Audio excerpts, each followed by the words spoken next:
اور ساحلوں پر گوریوں کے ساتھ تصویر کھنچواتے۔ یہ اکثر لندن کے نائٹ کلب میں گھومتے پھرتے نظر آتے۔ اسی دوران ایک ایسا انسیڈنٹ ہوا جس سے عمران کا کریئر ہمیشہ کے لیے تباہ ہو سکتا تھا۔ کیلیفورنیا کے مشہور بزنس مین گورڈن وائٹ کی بیٹی سیتھا وائٹ نے ایک لڑکی کو جنم دیا جس کا نام کاریان رکھا گیا۔ سیتھا وائٹ نے اس لڑکی کی تصویر کو عمران کی پکچر کے ساتھ اٹیچ کر کے سوشل میڈیا پر پوسٹ کرتے ہوئے کہا کہ عمران اس بچی کے فادر ہے۔ ناظرین، عمران خان نے اپنی ماضی کی غلطیوں کو چھپانے کے لیے کبھی جھوٹ نہیں بولا، بلکہ جب ہم عمران سے ان کی جوانی کے بارے میں پوچھتے ہیں تو وہ کبھی بھی یہ نہیں کہتے کہ وہ ایک پارسا شخص تھے۔ وہ صاف طور پر کہتے ہیں کہ اس وقت میرے اندر ایمان نہیں تھا، میرا تعلق صرف شناختی حد تک کا۔ مسجد جاتا جب لاہور ہوتا، روزے بھی رکھتا جب لاہور ہوتا۔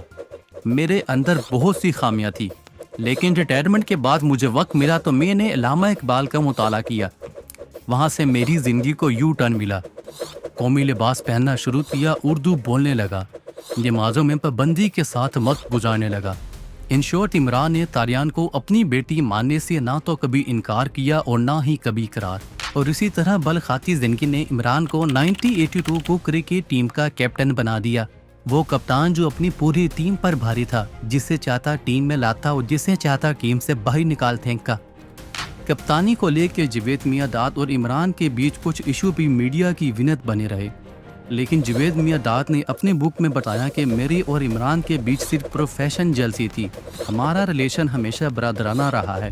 یہ بات تو ان کی بالکل درست ہے، کیونکہ ان دونوں کی جوڑی نے تو پاکستان کو 92 کا ورلڈ کپ جتوایا تھا۔ 1982 میں کپتان بننے کے ٹھیک 3 سال بعد 1985 میں عمران کی والدہ شوکت خانم کو کینسر کی تشخیص ہو گئی۔ عمران جو کہ بچپن سے ہی اپنی والدہ کے بہت قریب تھا، اپنی والدہ کو کینسر سے لڑتے دیکھ کر عمران کا حوصلہ اور ہمت ختم ہو رہی تھی، اور آخر کار اسی سال 10 فروری 1985 کو شوکت خانم کینسر کی وجہ سے چل بسی۔ عمران کو والدہ کے جانے کے بعد معلوم تھا کہ کینسر کا مقابلہ کرنا کتنا مشکل ہے، کتنی دیکھ بھال کی ضرورت ہوتی ہے اور علاج کتنا مہنگا ہوتا ہے۔ آخر ایک غریب شخص کس طرح سے کینسر سے لڑے گا؟ اب عمران کے اندر صرف ایک ہی جنون تھا، اور وہ تھا شوکت خانم کینسر ہاسپٹل۔ عمران نے خود سے عہد کیا کہ وہ کینسر کے مریضوں کے لیے مفت ہاسپٹل ضرور بنائیں گے۔ والدہ کی وفات کے 2 سال بعد 1987 میں کرکٹ سے ریٹائرمنٹ لے لی، ہاسپٹل بنانے کی سنگی بنیاد رکھ دی، یہ سوچے بغیر کہ آخر ہاسپٹل کو بنانے کا پیسہ کہاں سے آئے گا۔ اس وقت پاکستان کے صدر جنرل ضیاء الحق تھے، جو کرکٹ کی بڑے شوقین تھے، اور پاکستان کا اگلا میچ ویسٹ انڈیز کے خلاف تھا۔ ویسٹ انڈیز جو کہ اپنی حریفوں کے لیے ڈراؤنا خواب تھا، کیونکہ اس کی ٹیم میں دنیا کے خوفناک بولرز اور بیٹس مین کو دیکھ کر ہر کوئی کھیلنے سے ڈرتا تھا۔ وقت کے صدر جنرل ضیاء نے عمران سے درخواست کی کہ وہ ٹیم میں واپسی آئے، ورنہ پاکستان کو بری طرح شکست ہو جائے گی۔ عمران جو کہ ریٹائرمنٹ لے چکے تھی، اور اب ان کے دماغ میں ایک ہی چیز چل رہی تھی کہ ہاسپٹل کے لیے پیسے کہاں سے کمائے۔ عمران نے جنرل ضیاء کی درخواست پر عمل کیا اور ٹیم میں آ کر میچ کھیلا، اور سیریز ٹائی ہو گئی، اور عمران کو سیریز کا مین آف دی میچ ڈکلیئر کر دیا گیا۔ وقت کے وزیر اعظم نواز شریف نے بھی وزیر بننے کی آفر دی، لیکن عمران نے ایک بار پھر ریجیکٹ کر دی، کیونکہ عمران کی نظر صرف ایک چیز پر تھی، اور وہ تھا شوکت خانم کینسر ہاسپٹل۔ اپنے کریئر کے آخری سالوں میں عمران کا پورا فوکس پیسے بنانا تھا۔ عمران نے پیپسی کی ایڈورٹائزنگ میں کام کیا، جتنے میچ کھیلے جا سکے کھیلے، کومنٹری کی، کالم لکھے، ایون کہ ہر وہ کام کیا جہاں سے ایکسٹرا پیسے کمائے جا سکتے تھے۔ عمران کو یہ سب کام کرنے کے دوران لوگوں نے عمران پر بیٹنگ یعنی جوا کھیلنے کا الزام لگایا، اور یہ الزام کبھی سچ ثابت نہ ہوا۔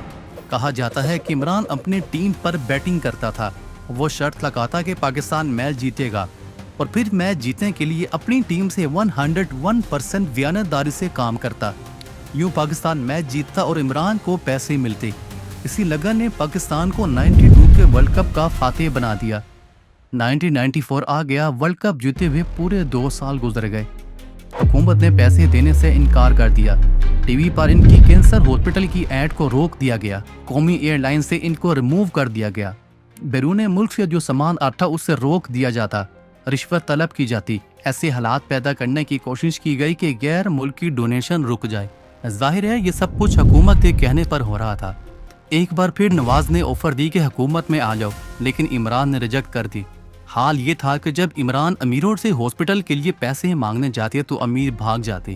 ہاسپٹل کو $40 لاکھ کی ضرورت تھی، جو کہ اس وقت پاکستانی 12 کروڑ روپے بنتے تھے۔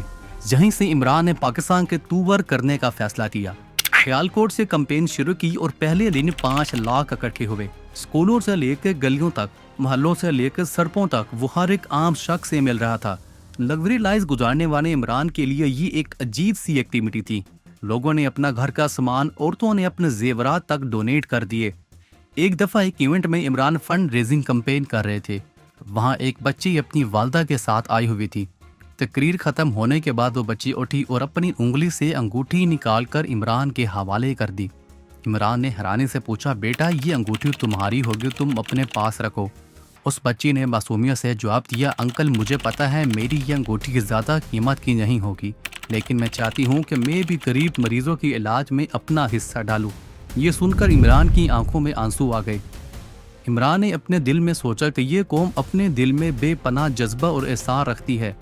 مسئلہ یہ نہیں کہ ہمارے پاس ریسورسز نہیں ہیں، بلکہ مسئلہ یہ ہے کہ ہم ان کو دیانتدار لیڈر دے ہی نہیں پائے۔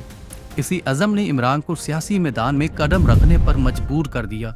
ان شورٹ ہم غریب پاکستانیوں نے عمران خان کا خواب پورا کر دکھایا۔ $40 لاکھ کی کمپین $50,000 پر ختم ہوئی اور پھر 29 دسمبر 1994 کو لاہور کے اسٹیڈیم میں 50,000 لوگوں کے سامنے کینسر پیشنٹ بچی نے ہاسپٹل کا افتتاح کیا۔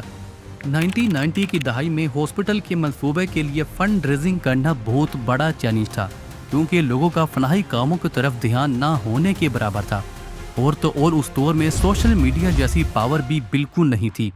ذرا سوچیں آخر عمران نے پاکستان کے غریب لوگوں سے کس طرح پیسے کلیکٹ کیے ہوں گے۔ انڈیپینڈنٹ پاکستان کی ویڈیوز دیکھنے کے لیے ہمارے چینل کو سبسکرائب کریں، بیل آئیکن کو بھی لازمی دبائیں تاکہ ہماری آنے والی ویڈیوز سے آپ باخبر رہ سکیں۔